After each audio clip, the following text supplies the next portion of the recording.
Hi everyone. A very, very important update from the Ethiopian diaspora in the United States. So the the representatives of various Ethiopian communities in the United States had what they call Diaspora Peace Conference at the University of San Diego, I believe, from July 21 to July 22. So it was a 2 days conference, and as I said, it was attended by representatives of the Tigray community, the Amhara community, the the Ethiopian Somali, that is, community, and the Oromo community. I don't know why representatives of other Ethiopian communities didn't attend. And it was also, well, in attendance were also two high-ranking American or U.S. officials, one of whom was Mike Hammer. So Mike Hammer, I think every one of you will know, is the U.S. ambassador to the Horn of Africa, or the U.S. envoy, I believe. I don't know if there's that much of a difference between ambassador and envoy, but I think there should be some technical differences. But that's not important for now. I think this is the U.S. envoy, and he has been heavily involved in the peace process between Tigray and Ethiopia, if we could call it peace. And the other one was Sarah Jacobs, I believe. I had never heard of her before, but she's she's a ranking member of the U.S. House Foreign Affairs Subcommittee on Africa. So on the face of it, a very important position. And so they held a 2 days peace conference, as I told you, and they issued Communique, and this report on Addis Standard is about their, I think, 13 points Communique, and we're going to go through each point in the Communique, because I think they make very, very important points. They make very, very important demands of both the U.S. government and the Ethiopian regime. But one important detail is representatives of the Amhara community indeed attended the meeting, but for some reason that hasn't been made explicit in the report.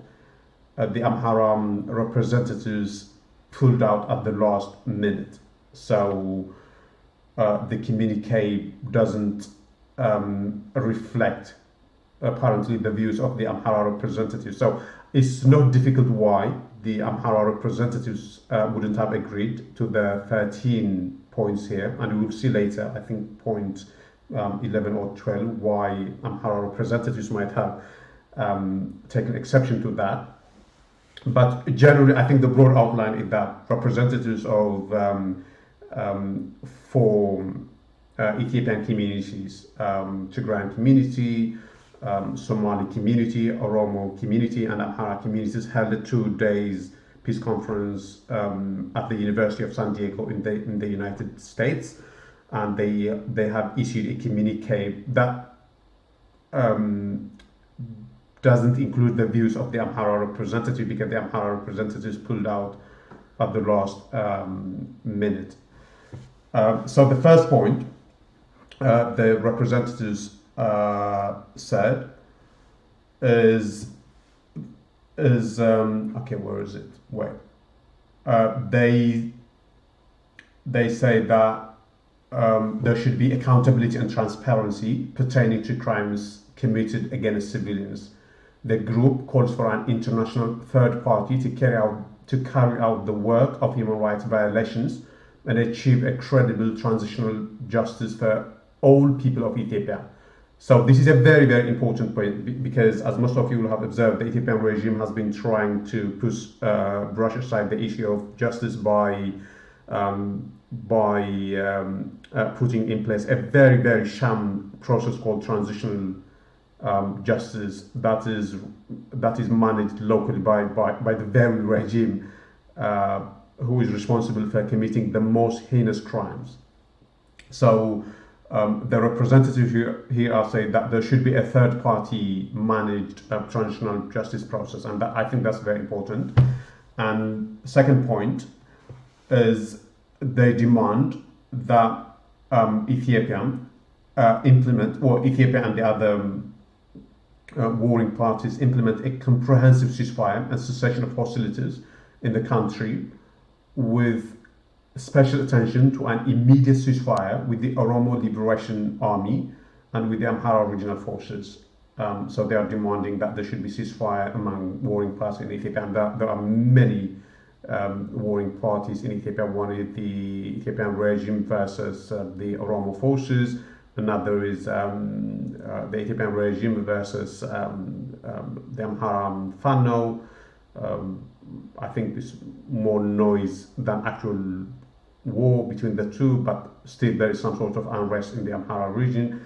And other from Gambela and from Afar, I believe, and the issue between Tigray and Ethiopia is a very, very delicate balance. It's true that there is no active fighting, but there is no peace either, not least because Western Tigray and huge parts of southern Tigray continue to be occupied by Amhara forces. Huge parts of eastern Tigray and especially Europe continue to be occupied by Eritrean forces. So war and conflict are rampant everywhere, and the representatives have called for some sort of ceasefire. And number three, they say that they replicate, so they are calling on Ethiopia and its international partners the Pretoria Peace Agreement model, which so far holds despite the slow implementation of its tenets. I'm just quickly go through, because I think the most important point is point number 10, and I'm going to linger a little bit on 10, but otherwise the others are very straightforward. Number 4, respect and implement all peace agreements, including the Pretoria Agreement, as well as the agreement the Ethiopian federal government signed with the Ogaden National Liberation Front and the Oromo Liberation Front in 2018. Respect freedom of the press and the protection of journalists for both national and foreign journalists. It's also very important because a lot of journalists, I wouldn't call them journalists in the strictest sense of the word, but according to Ethiopian parlance, I think journalists is fair to use, who have been jailed in Ethiopia, many of them, especially from the Amhara region, but also I think from Tigray region as well. Number 6, release all political prisoners and stop targeting groups and or individuals, with special attention to political prisoners that the court has ordered their release. One of the unique aspects in Ethiopia is the regime would arrest and jail people, and the court would order that they should be released on the ground that they are innocent, but the police wouldn't let them go out of prison. So it's a very, very strange dynamic in Ethiopia, and the representatives are calling that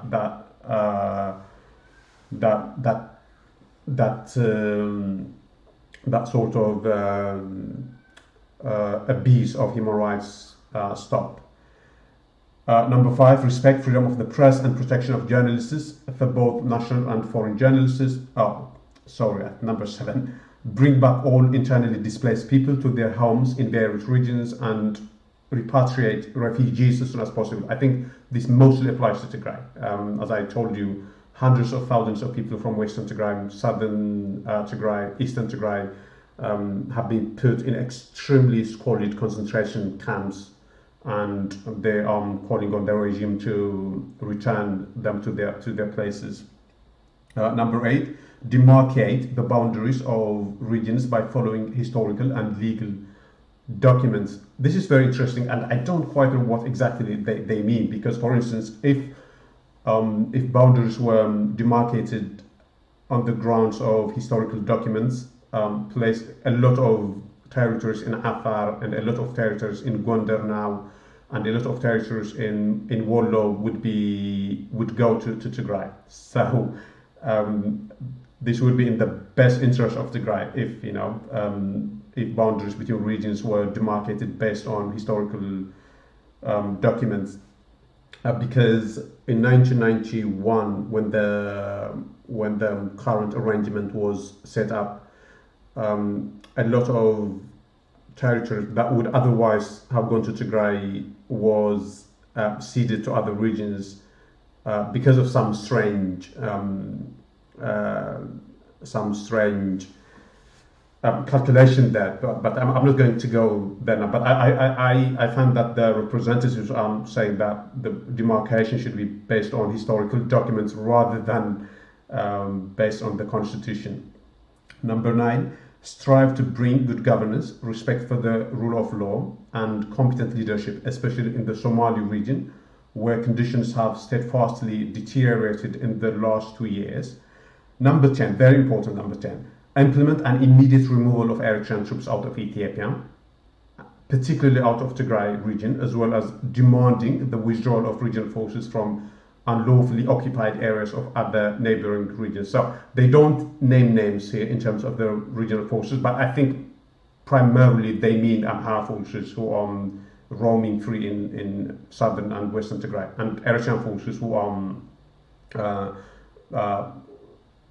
committing all sorts of crimes in western Tigray, eastern Tigray. So number 10 is very, very important, and I think my suspicion would be that the reason the Amhara representatives pulled out at the last minute before signing up to the communique is because they didn't agree to number 10. I can't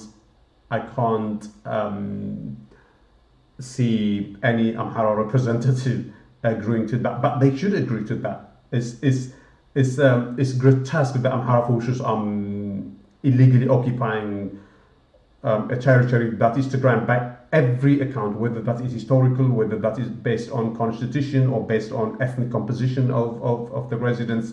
By every measure, Western Tigray, Southern Tigray is what the name implies, historical part of Tigray, but not just historical, but also according to the constitution of Ethiopia.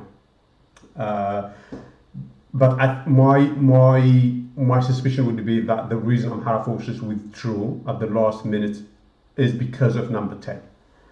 And number 11, foster national dialogue that is authentic and inclusive of all stakeholders to help chart the future of the country.